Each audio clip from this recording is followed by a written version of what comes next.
Hello friends, hi to all, welcome back to my channel. ఈరోజు కూడా ఒక informative video మీతో షేర్ చేసుకుందాం అనుకుంటున్నాను. ఈ ఫ్రూట్ వచ్చేసి ట్రైబల్ ఫ్రూట్. దీని పేరు వచ్చేసి సికోనాలు అంటారు. సికోనాలు ఆర్ సింగారా అని అంటారు తెలుగులో. ఇంగ్లీష్లో వచ్చేసేమో వాటర్ చెస్ట్నట్స్ అంటారు. సో ఇన్నారు కదా, వాటర్ చెస్ట్నట్స్. ఇది వచ్చేసి బ్లాక్ కలర్ అండ్ గ్రీన్ కలర్‌లో 2 ఉంటాయి. మోస్ట్‌లీ బ్లాక్ కలర్‌లోనే దొరుకుతది. ఇది వచ్చేసి మన లోకల్ స్ట్రీట్ మార్కెట్‌లో కూడా దొరుకుతది. మెయిన్ మన తెలుగు వాళ్ళు ఇంకెక్కువ తింటుంటారు. వాళ్ళకి బాగా తెలుసు ఇది ఏం ఫ్రూట్ అనేది. ఆహ్, ఎవరైతే తెలవదో వాళ్ళకి చెప్తున్నాను. ఇది వచ్చేసి సాల్ట్ వాటర్‌లో బాయిల్ చేసి అన్నా తినొచ్చు. లేదంటే మన కట్టెల పొయ్యి మీద ఫ్రై చేసుకొనైనా తినొచ్చు.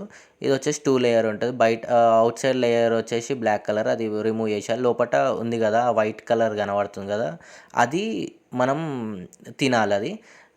ఇందులో వచ్చేసి చాలా బెనిఫిట్స్ ఉన్నాయి. ఇందులో వచ్చి హై ఫైబరిక్ ఉంటది, పొటాషియం ఉంటది, యాంటీ ఆక్సిడెంట్స్ కంటెంట్స్ ఉంటాయన్నమాట. ఇంకోటొచ్చేసి ఇది డైజెస్టివ్ హెల్త్‌కి చాలా సపోర్ట్ చేస్తది. ఇంకోటి, షుగర్ లెవెల్స్ అనేవి చాలా తక్కువుంటాయి. ఇది ఎవ్వరైనా తినొచ్చు. వాళ్ళు వీళ్ళు తినాలని ఏం లేదు. ఇదొక ట్రైబల్ ఫుడ్, చాలా మంచిది. ఇంకోటి వచ్చేసి మన హార్ట్‌కి ఇష్యూస్ ఏమన్నా ఉంటే అలాంటివికి ఏం ప్రాబ్లమ్ కాదు.